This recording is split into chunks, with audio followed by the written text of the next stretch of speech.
Welcome top news today. The UN General Assembly has denounced U.S.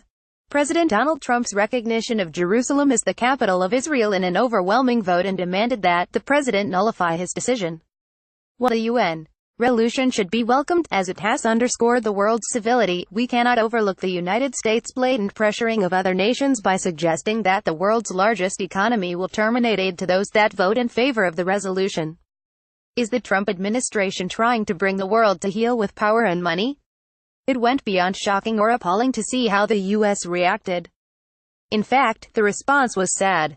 U.S. Ambassador to the UN, Nikki Haley, addressed the assembly floor, saying, "This vote will be remembered," while touching on the large amount of contributions that her country makes to the UN.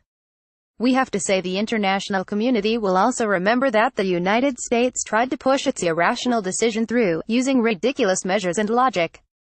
While the resolution is not binding, 128 countries including Japan voted in favor of it.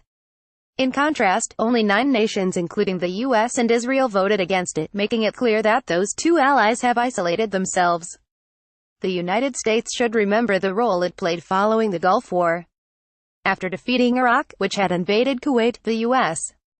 co-sponsored the Madrid Conference in the fall of 1991 to discuss peacemaking in the Middle East, joined by all concerned parties.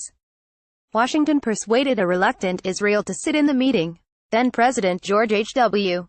Bush must have been unable to ignore criticism dealt out by Arab nations for ending Iraq's invasion of Kuwait with war but giving silent approval to its ally Israel's invasion of Palestine. At the conference, Bush Sr. emphasized peace based on fairness and said peace negotiations were to take place based on UN Security Council Resolutions 242 and 338, which called for the withdrawal of Israeli armed forces from the occupied zones and the start of negotiations for peace. This conference was the starting point of building peace in the Middle East, and the goal was to decide the designation of Jerusalem. There is no cause for Trump's recognition of Jerusalem as the Israeli capital.